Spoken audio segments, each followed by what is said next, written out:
Buksan mo electric fan, mainit eh. Normal yun. And kapag ang isang normal na Adventist ay hindi medya-medya. Hanggang hapon, ganito po tayo karami. Amen? Ayan. Hanggang hapon, mas madami pa tayo. So, ang pag-aaralan po natin ngayon ay tungkol sa three angels message. And alam ko po na ang bawat isa ay familiar dahil ito po yung identity natin bilang Remnant Church. And I hope yung ating mga napakinggan kanina ng mga mensahe sa awit ay dahil doon nakatulong sa atin, naging pagpapala sa atin, makalimutan natin ating mga problema. Kung meron tayong mga utang na hindi pa nababayaran, ang Panginoon magpo-provide. Amen? Amen. Kung meron tayong mga sakit, ang Panginoon magpapagaling sa atin. Kung meron tayong mga nararanasan ng mga suliranin sa ating buhay, dahil alam po natin yung mundo ngayon ay pasira ng pasira.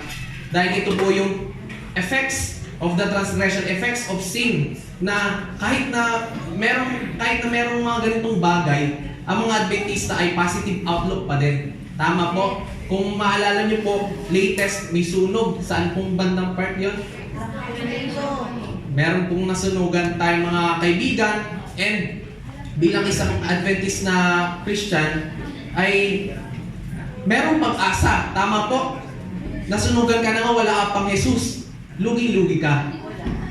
Di ba? So dapat ang ating buhay ay insured sa ating Panginoon. Sa ating pagpapatuloy na niyo po kayong muling manalangin. Panginoon, kami po ay nagpapasalamat sa pribilehiyo na makasama po namin kayo ngayon. Tulungan mo po kami na maintindihan ang inyong mga salita sapagkat ang aming mga isipan ay limited po para makuha ang lahat ng ito. Ngunit alam po namin sa iyong biyaya ay ito po ay pagyayabungin mo at ipapahayag mo sa amin ang gusto mong malaman namin ngayon sa umagang ito. Maraming salamat. Ito po ang dalangin sa pangalan ni Jesus. Amen. Ang ating pong title ay 10 Facts about Revelation 14. So, before we proceed, ay meron akong mga questions na gusto kong ipag-nilay-nilay sa inyo. Kung gusto nyo i-assess sa inyong mga sarili kung gaano kayo ka-confident na ito ay masagot nyo or ito ay alam na alam nyo, ito ay confident nyo na ma-share, then you will measure on how you are very well versed sa mga bagay nito bilang isang Adventist Christian. Number 1, what is the everlasting gospel? What is everlasting gospel that needs to be preached to the whole world? Number 2, what do three angels represent? Are we expect na ito bang three angels message, ito bang three angels na to ay nagpe-pertain sa langit na tigabukas ng heaven? Bakit ba sila lumilipad? What do angels represent? What do angels symbolize? Why are they described as flying in the midst of heaven? Why are these angels flying? Why do these messages go to all the world? As we've just read in the Bible, yung kanyang binasa ng ating kapatid. What does it mean to fear God? What does it mean to give glory to God? What does the first angel message mean when it says that we are in the hour of God's judgment? What does it mean to worship the Creator? What is Babylon? What is Babylon's wine of wrath? Because Babylon has wine. What does the wine represent? What does the prophecy mean when it says that Babylon fornicates with the king of the earth? Who is the beast? Who or what is the image to the beast? What is the mark of the beast? What is the number of the beast name? What is the wine of God's wrath? Why is God's wine poured without mixture? Will the worshippers of the beast be incinerated in the fire that will never go out? Kasi sinabi, forever and ever. What is the patience of the saints? What are the commandments of God? What is meant by the faith of Jesus? And who are the 144,000? Kasi kung mapapansin nyo, bago i-sabihin yung 3 angels message, ay binanggit mo na yung 144,000 na kung saan ay meron siyang relationship doon sa 3 angels message. So ito pong lahat ng tanong na ito ay, kung papansin natin, maaring ang iba ay alam na, ang iba ay hindi pa. But the point is, bilang Adventist Christians, we have still a lot of work to do. We still have a lot of things to study about God's Word. And sa mga oras na ito ay hindi po lahat yan ay masasagot.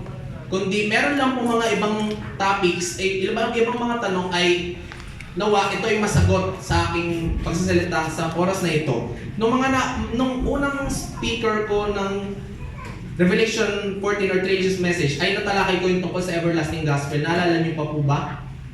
Ayan. So after that, ay siguro sa mga susunod na speakership ko po, ito po yung tina-target ko na maipahayag sa inyo. Ito po yung pinag-aaralan ko. And gusto ko po ng bawat isa sa atin ay makasama ko kayo na lumago at mapag-aralan ito. So, kasi importante po na maintindihan natin yung mga bagay nito sapagkat tayo ay bayan ng Diyos. Amen po ba? Amen. And kasi kung hindi natin malalaman, for example, we do not know who is the beast, then how can we sure that we are not worshiping the beast? Kung hindi natin alam ang kanyang image, baka hindi natin alam, tinanggap na pala natin ang image at yung kanyang mark. So importante na ito ay ating mapag-aralan. So punta tayo sa fact number 1. Sa Bible po, ay pag sinabing 3 angels, di ba kanina meron tayong guide questions? Pag sinabing 3 angels, hindi po ito yung literal na mga angels na sila yung magpo-proclaim ng gospel. But they are the ones who aids the people to proclaim God's message. Kung mabasahin, kung meron po ay mga Bibles, ating pong buksan sa Revelation 1, verse 1 to 3. Revelations 1, verse 1 to 3. Ang nakalagay po dito, ito po yung introduction. Basahin ko po sa Tagalog. Ang Apokalipsis ni Jesucristo na ibinigay ng Diyos sa Kanya upang ipahayag sa Kanya ng Kanyang mga alipin ang mga bagay na kinakailangang mangyari sa madaling panahon at Kanyang ipinaalam ito sa pamamagitan ng mga sagisag at pagsusugo ng Kanyang anghel sa Kanyang alipin na si Juan na siyang sumaksi sa salita ng Diyos at sa patutuo ni Jesucristo sa lahat ng bagay na makita niya. Mapalad ang bumabasa at nakikinig sa mga salita ng propesiya at tumutupad sa mga bagay na nasusulat dito, sapagkat ang panahon ay malapit na.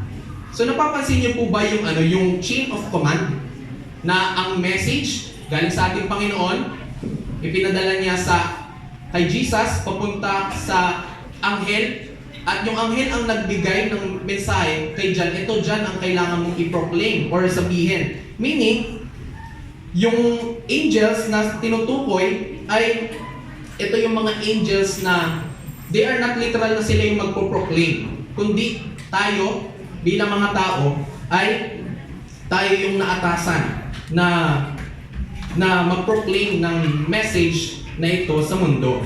And kung alam niyo po, ay meron pong mga instances sa Bible, sa New Testaments, na ang mga tao ay binanggit na angel, na or sila ay tag, or na sila ay angel. Kilala niyo po ba si Epaphroditus? Kinakilala ka? So sa Philippians 2 verse 25, ay kung mababasa niyo po, siya po ay parang sinabi na siya ay angel. Si John the Baptist, Matthew 11 verse 10, siya ay sinabing messenger or an angel. Yung spies na sinugo sa Jericho, James 22 verse 25, binanggit na siya ay isang angel and messenger. Si Paul, Galatians 4:14, angel and messenger. And even si Stephen, sa Acts 6 verse 15, ay sinabi, his face was like an angel. So, kasi yung Greek word ng messenger, tama ba Manggut? Si Manggut? Angeloi. So, yung messenger, angel is like the same. So, yun yung isa sa mga kailangan nating malaman na tayo po yung mga messengers ng ating Panginoon. And ang Panginoon po ay hindi kinumit sa mga angels na, mga angels, kayo ang magpo-proclaim ng gospel. Hindi po. Tayo po, mga tao. Kasi sabi po sa Matthew verse 28, 18 to 20, basahin po natin. Matthew 28. Matthew 28, verse 18 to 20. This is the Great Commission. 18, lumapit si Jesus at sinabi sa kanila, ang lahat ng otoridad sa langit at sa ibabaw ng lupa ay binigay na sa akin. Kaya sa paghayo ninyo, gawin ninyong alagad ang lahat ng mga bansa. Bautismohan ninyo sila sa pangalan ng Ama at ng Anak at ng Espiritu Santo. At turuan silang sundin ang lahat ng mga bagay na iniutos ko sa iyo. At narito, ako'y kasama ninyong palagi hanggang sa katapusan ng panahon. So, hindi sa mga angels, kundi sa mga tao. And ang magandang balita ay, ang Panginoon ay kasama tayo sa ating bawat paghayo sa pagpaproclaim ng gospel. So, yun po yung fact number 1. The 3 angels represent human beings being preaching the gospel of Jesus Christ to the world, particularly God's end-time people. Yan. Punta tayo sa fact number 2.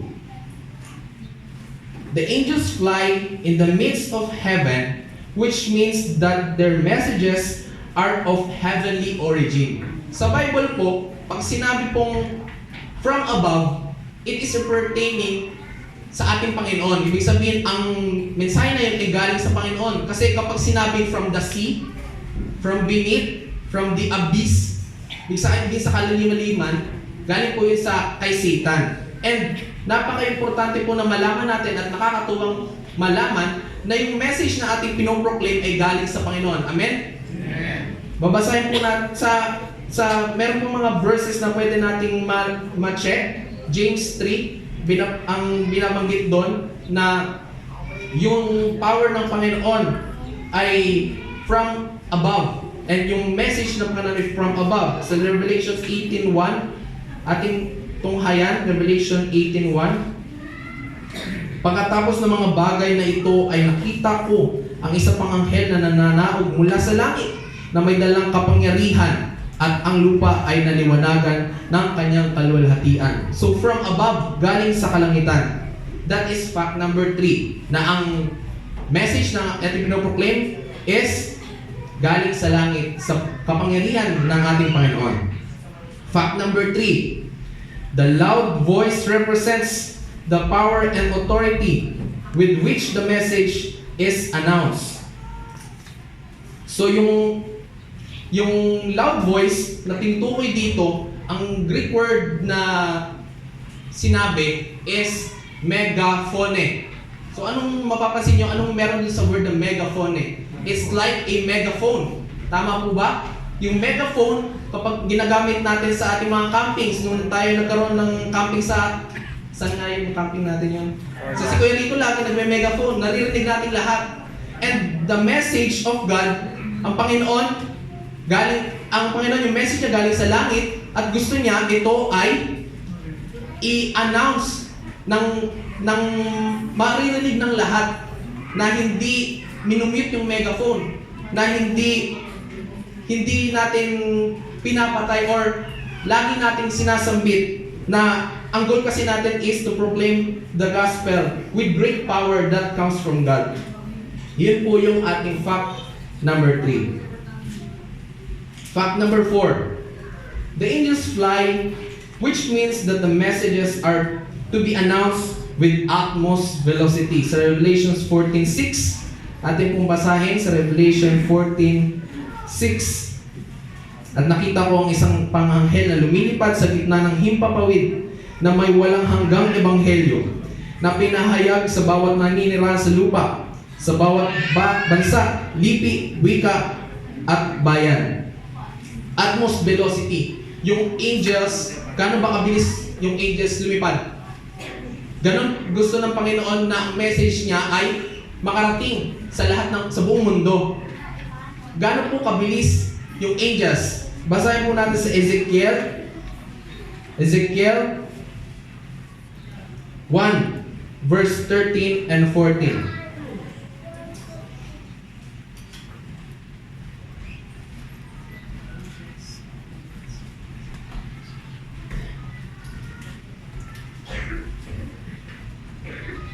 Ezekiel 1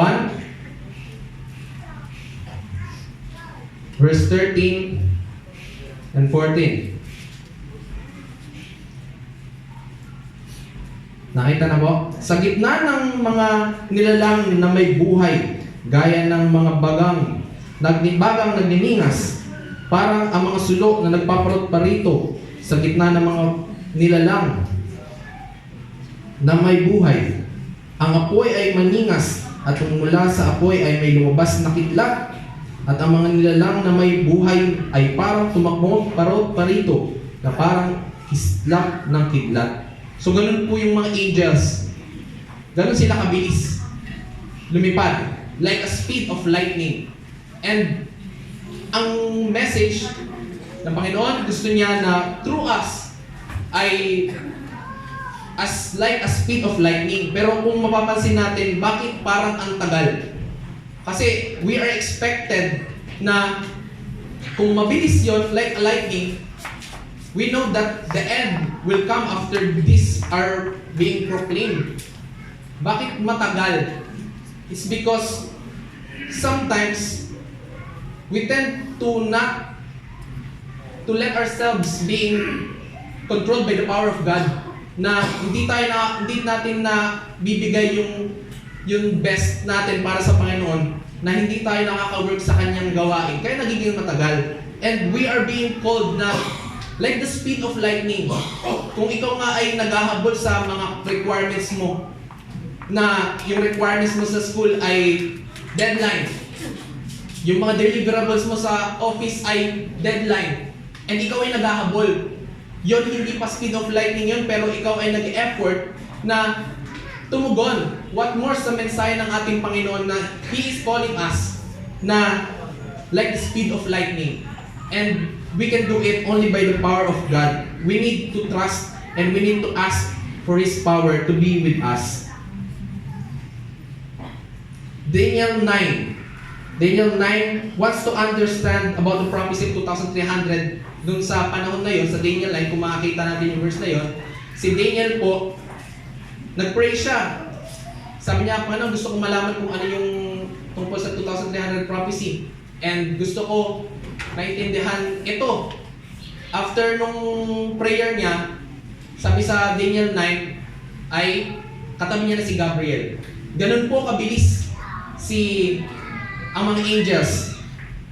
Ganun po kabilis ang Panginoon niya, ang gusto ng Panginoon na maging mabilis din ang pagpro-proclaim natin ng message.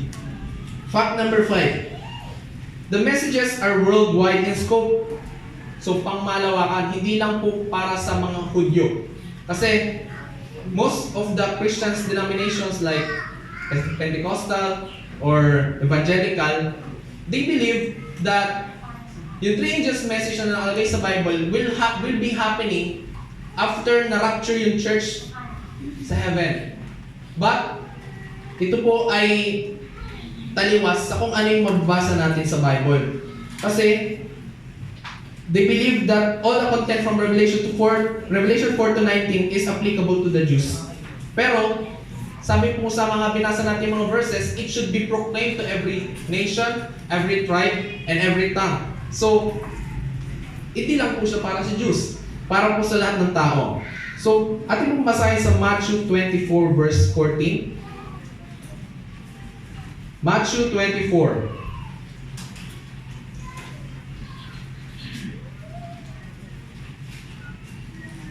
Verse 14. At ang magandang balitang ito ng kaharian ay pahahayag sa buong daigdig bilang patotoo sa lahat ng mga bansa. At pagkatapos ay darating ang wakas sa lahat ng bansa, not only with the Jews. And after that, ano pong mangyayari? The end will come. So ano pong purpose ng 3 angels message? Bakit binigay ng Panginoon 3 angels message? is to primarily invite the whole world, all the people in the world, to be on God's side. Tama po? So kasama po ba tayo sa side ng Panginoon? Amen. Pero ang ano po dyan, ang dapat din nating bantayan ay dapat nating malaman or dapat nating maunawaan na kung ang Panginoon ay may 3 angels message na ini-invite nito ang lahat ng tao para mapunta sa kanyang side, ay ang kaaway din po ay meron siyang counterfeit.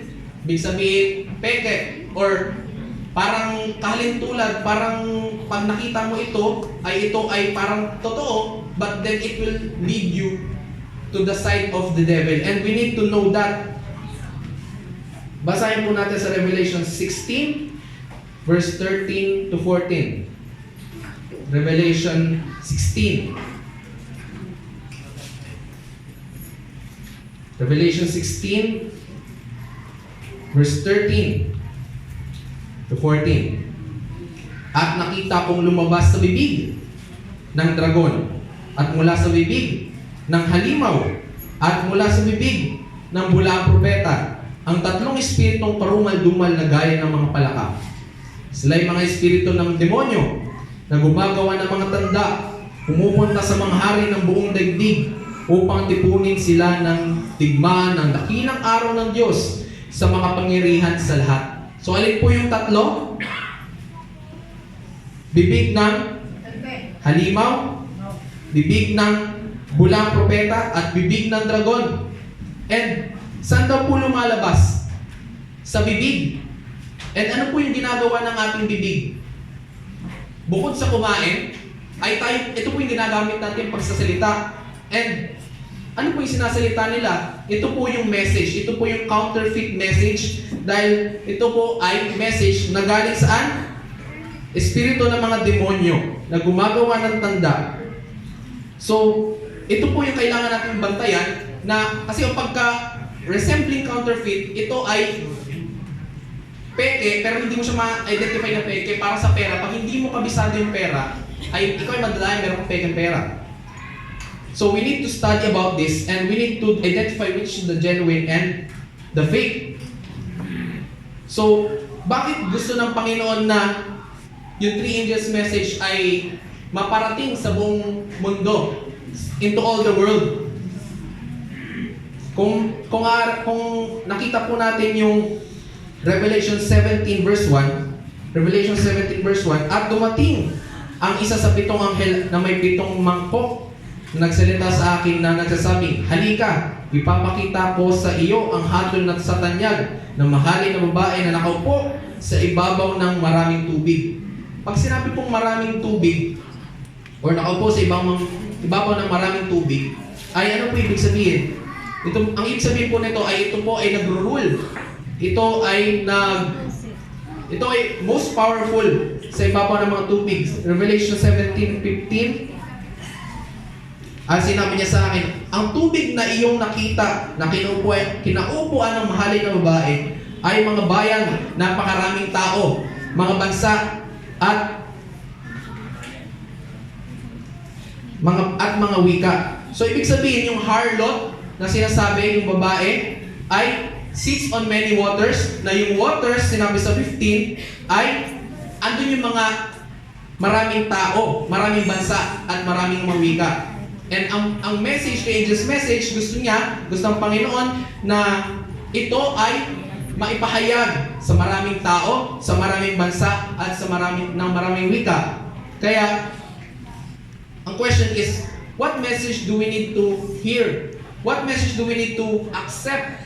Kasi kung hindi gagawin ng Panginoon kung hindi natin magagawa yung task natin na ipahayag sa buong mundo, yung mga tao na nasa Babylon, yung mga tao na nandoon ay makakasama sila sa mahatulan.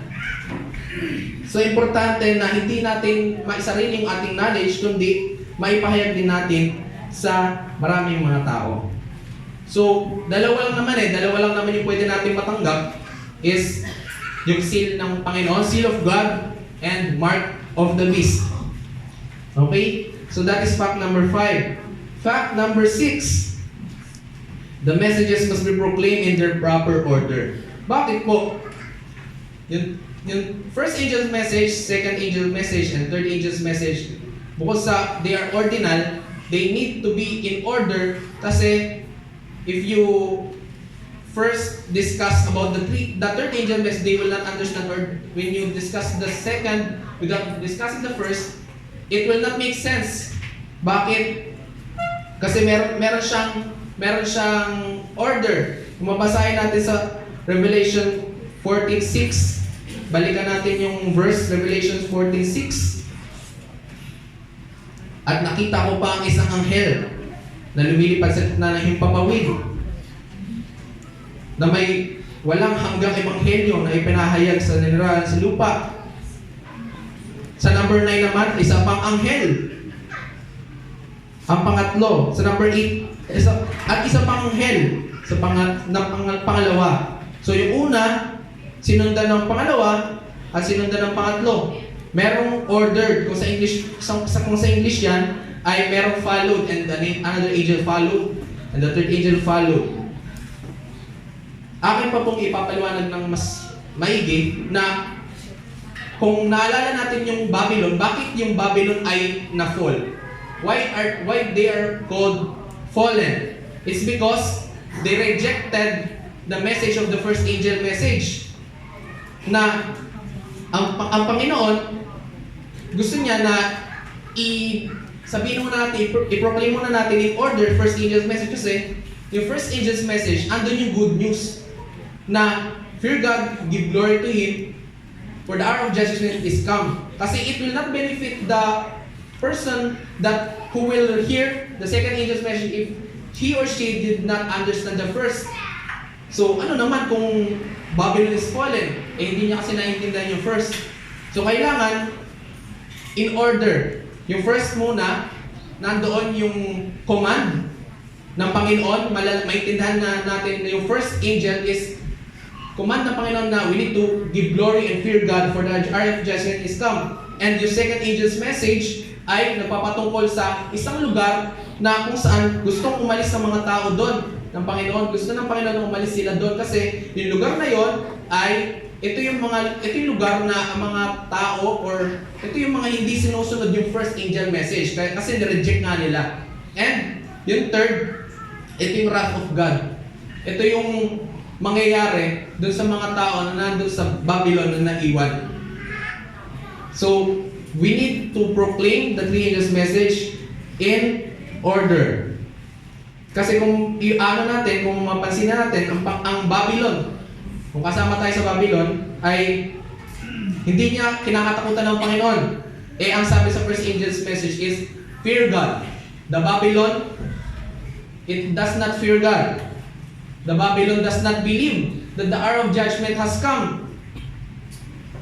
Lahat ng ginagawa ng Babylon ay contradict sa kung anong sinasabi sa first angel's message. Kaya, it was fallen.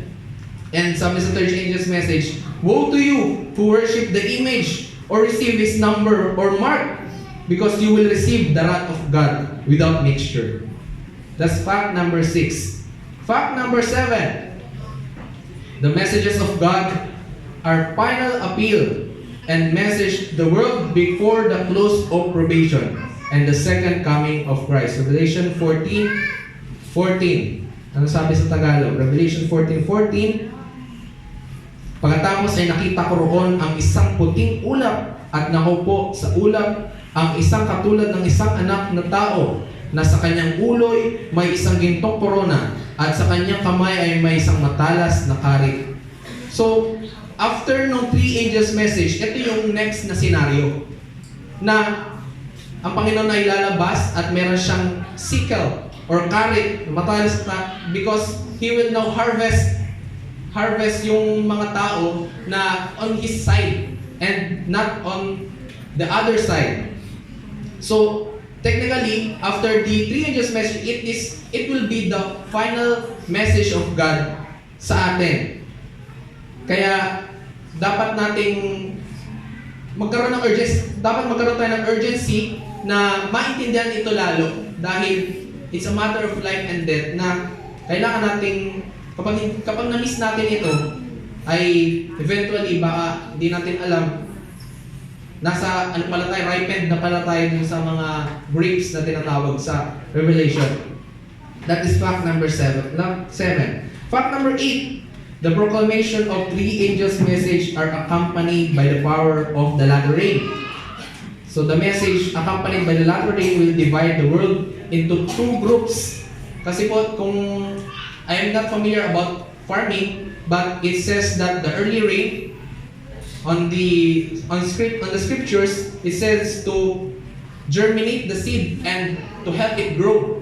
And when the latter rain comes, it will ripen the seed, the fruits that is being influenced by the early rain. Latter rain ripened, which was in growing to the influence of the early rain. When the early rain poured out, according to Scripture, it was poured out when God poured out the Holy Spirit on the day of Pentecost. Kung naalala niyo po yun, the day of Pentecost, the early rain was poured, and what happened? Yung mga disciples ba ay naging powerful sa pamamagitan ng Panginoon? Did the people from the other side turn to go to God's side? Absolutely yes, because they are influenced by that early rain. And the people who will reject the message will be the grapes na in-state sa Revelation 14. Ito yung mga hindi tumanggap sa message na yun. That's fact number 8. Fact number 9. The 3 messages are linked with the most holy place of the heavenly sanctuary. Hindi mo basahin sa Ecclesiastes 12.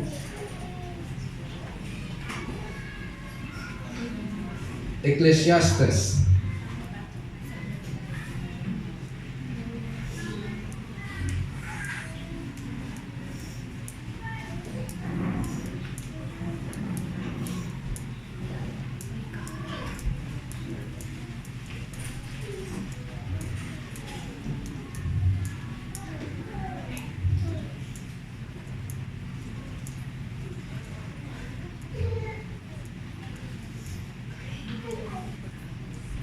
Nakita na po? Ecclesiastes, kung makita.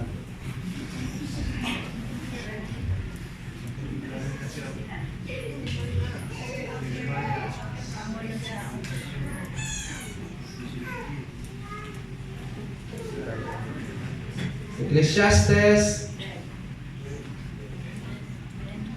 12, verse 13.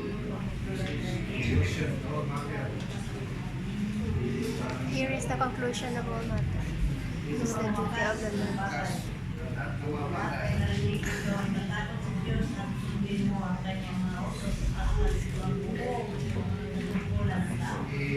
Yan. Ito ang wakas ng bagay, lahat ay narinig.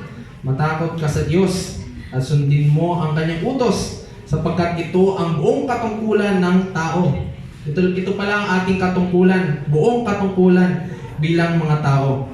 And ano yung makikita nating word doon na pwede nating makita sa sanctuary? It is the commandments. Tama po? Ito yung kailangan nating sundin. Na saan nakalagay yung commandments sa sanctuary? Sa most holy place. And ano pa yung sign na bigay ng Panginoon sa atin na ma-identify na tayo ay kanyang creation? It is the Sabbath, the 7th-day Sabbath, na kung saan kapag tayo ay nag-worship sa kanya during Sabbath, ay we are being recognized as His creation. Kaya napaka-importante po yung 7th-day Sabbath na tayo nangingilin ng araw Sabbath dahil ito po ay tanda na tayo ay kanyang nilikha. Amen po? Amen. And where do the Sabbath contain in the sanctuary? It is found on the tables of law. Saan po yung tables of law? Sa most holy place. So we will be performing, or we are nasasagawa natin yung worshiping sa ating Creator na yung creation ay nagsisignify sa kanyang mga nilikha na ang Diyos ay ating sinasamba. So, kung maalala nyo din, yung sa Day of Atonement, the Day of Atonement, saan ginagawa? Yung atonement na part, it pertains to the judgment na kung saan nandoon din yung law of liberty na yung most holy place, doon nag-sprinkle ng blood yung high priest. Revelation 11:19. Anong meron sa Revelation 11:19? Revelation 11:19. At nabuksan ang templo ng Diyos na nasa langit at nakita sa kanyang templo ang kaba ng kanyang tipan. At nagkaroon ng kidlat ng mga tinig, ng mga kulog, ng lindol, at mabigat na yelong ulan. So yung Ark of Covenant ay nakita nung nagbukas yung langit. So it means, ang magiging scenario is, when the most holy place is open, the Ark of Covenant will be seen na linked sa sanctuary, and God will warn the people about the beast, about this image na makuha natin yung mark niya, and of the three angels message, pati yung three angels message ay isasabi, ipoproclaim. And after the warning has been made, the most holy place will be closed. And kapag nag-close yung most holy place is, yun na po yung end. No one can enter heaven because the probation is closed. So, ayun, that is fact number 9. Fact number 10. The acceptance or rejection of the messages is not a trivial matter. In fact, it is a matter of life and death. So, hindi po pwede na, okay lang. Kapag hindi mo tatanggapin, okay lang. Kapag tatanggapin mo, okay lang din. Hindi po ganon. Kasi, it's a matter of life and death na kailangan nating pumili kung aling side ba tayo. Sabi nga sa kanta, ipakita mo kung ano totoo, kung talaga bang sa Diyos ka ba. Diba? So, kailangan nating mga pili.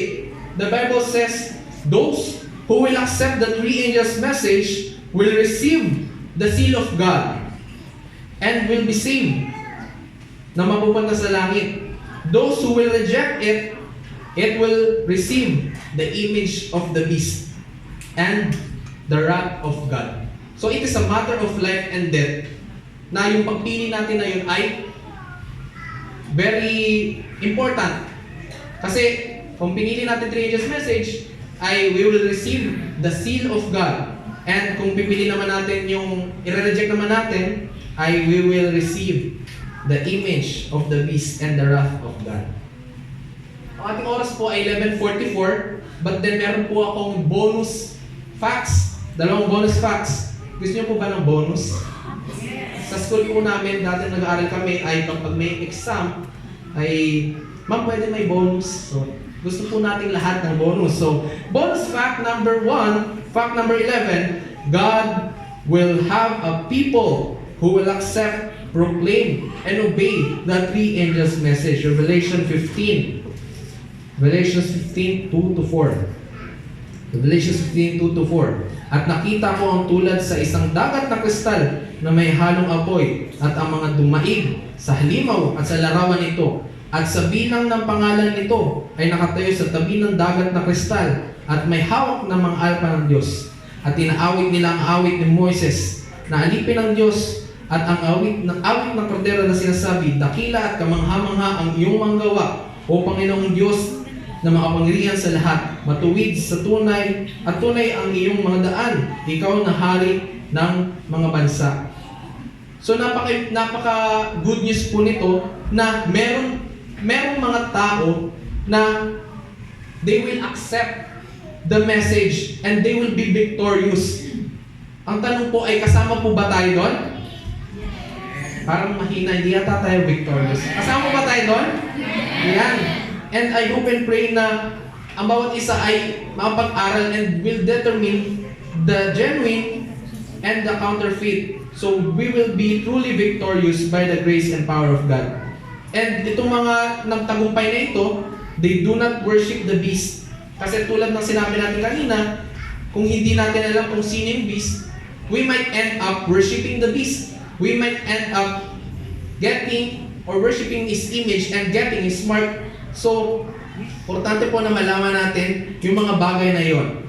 And yung iba, yung ibang mga faith or ibang mga tao ay pag may nakita ang malaking rebulto na sinasamba ng mga antichrist, ay hindi ko sasambahin yun. Kasi antichrist yun eh. So, kung ganun ang ating perspective, ay madadaya tayo. Kasi ang enemy, he is very smart. He will not do a thing na obvious. Sabi nga ni Pastor Vergara, ay maglalagay lang siya ng konting lason para maging acceptable sa mga tao. But then that poison will lead you to death.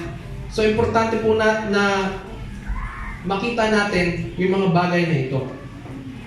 Bonus fact number 2, fact number 12. The central issue will divide the world into the two camps, will be worship and obedience. Revelation 14:6-7. Revelation 14:6-7. Balikan po natin ating verse. At nakita ko ang isa pang anghel na lumilipad sa gitna ng himpapawid na may walang hanggang ebanghelyo na ipinahahayag sa mga naninira sa lupa, sa bawat bansa, lipi, wika at bayan. Sinabi niya sa malaking tinig, matakot kayo sa Diyos at magbigay walhati sa Kanya sapagkat dumating na ang oras ng Kanyang paghukom at simbahin ninyo ang gumawa ng langit at ng lupa, ng dagat at ng mga bukal ng tubig. Yun po yung pag-obey sa ating Panginoon. And anong sabi doon sa third angel message na 9-12?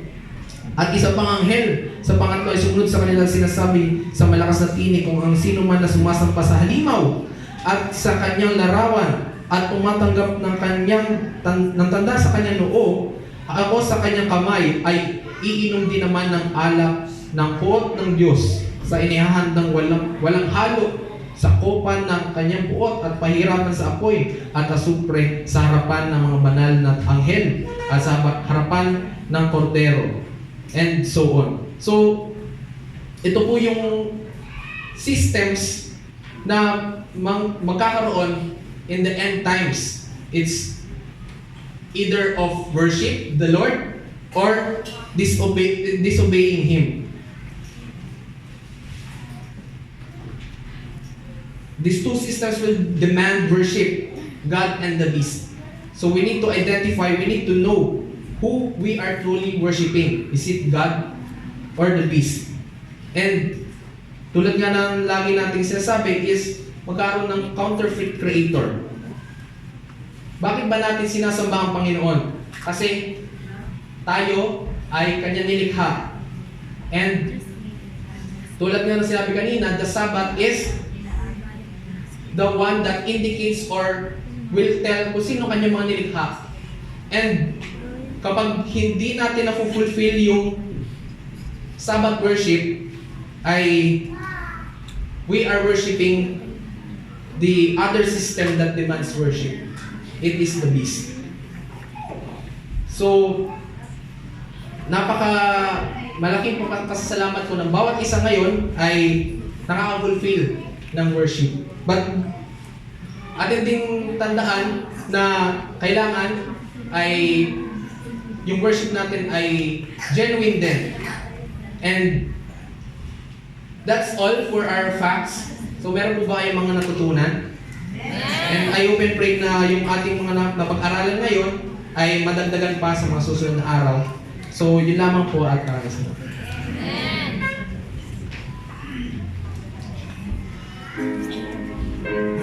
Sige po tayo na for our hymn of consecration, hymn number 427, Son of God.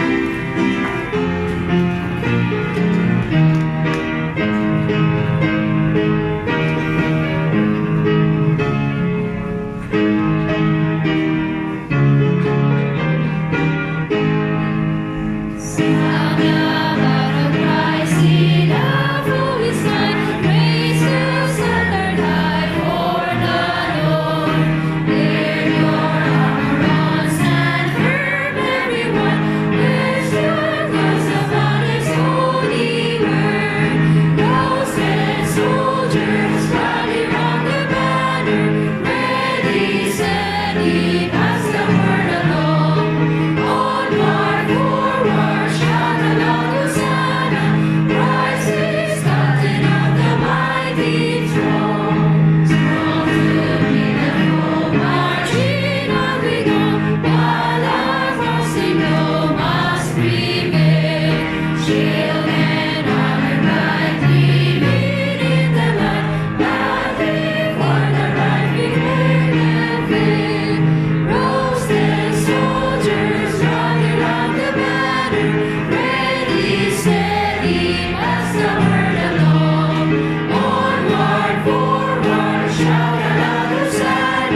Amang banal, tulungan mo po kami na maipamuhay po namin ang aming purpose. Panginoon, sa iyong pamamagitan at sa inyong kapangyarihan, mapufulfill po namin ang task na inaatang mo po sa amin. Patnubayan po ang isa, maging ilaw, at patuloy na mag-aral ng iyong salita.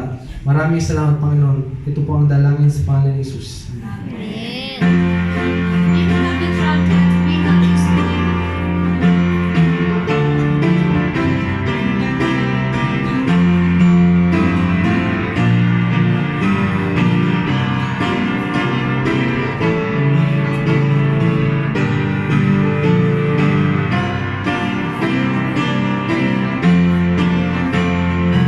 Pick up the trumpet, loud and free.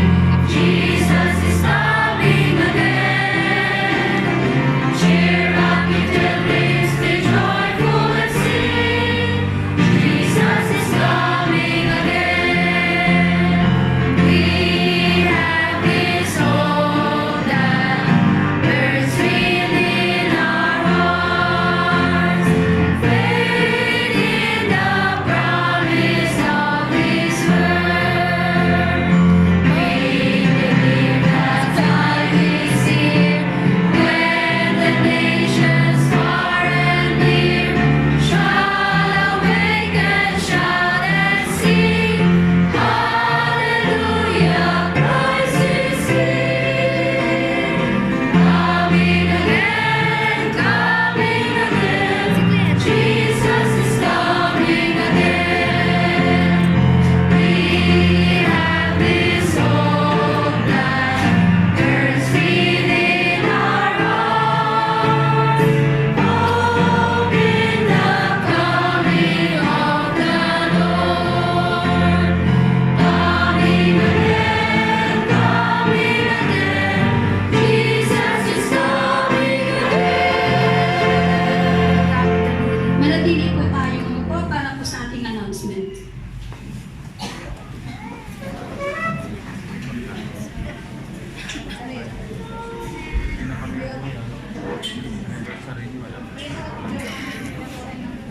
Praise God sa magandang message ni Brother Pobres. Na-bless pa kayo doon? Amen.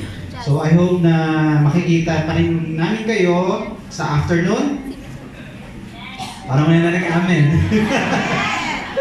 Alam ko na sanay na kayong matulog kung hapon. Pero remember, yung 10 virgins, natulog nga sila, 5 ang siguro napagod pa, nagpatuloy sa pagtulog. Pagising nila, nakapasok na yung 5. So gusto niyo bang ganun na mangyari sa inyo? Hindi. So sabi nga, it's about time to wake up from your sleep because, Christ is coming. Amen? Ready na ba kayo nun? Okay. So I hope na makita namin kayo mamayang hapon, okay? Okay. So sa ating announcement, at mga reminders natin,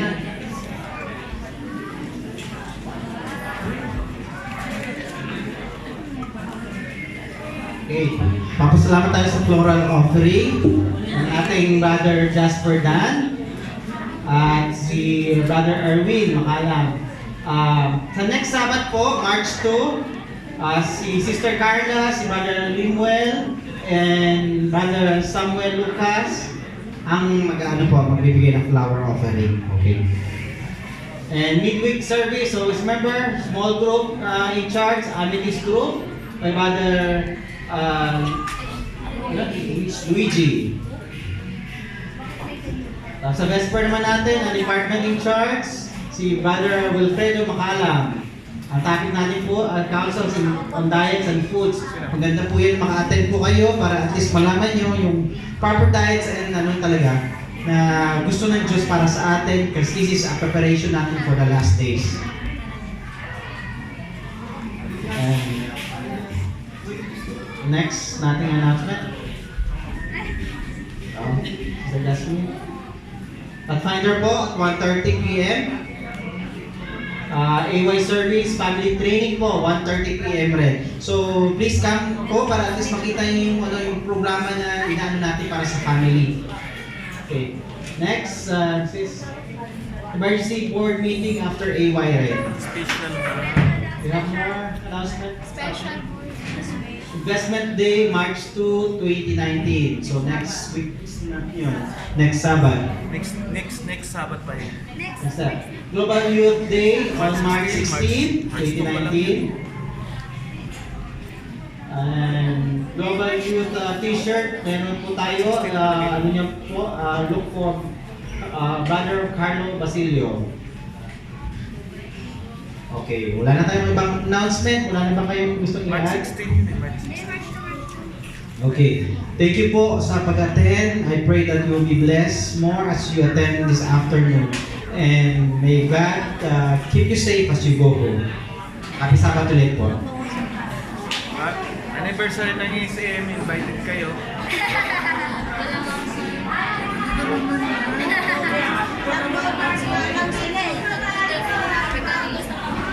May gawawan.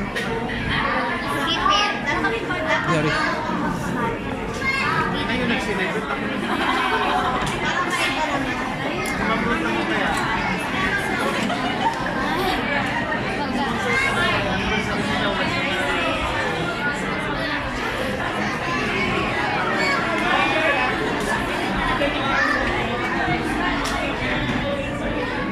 Sayang talaga. Sa akin malaki. Wala na.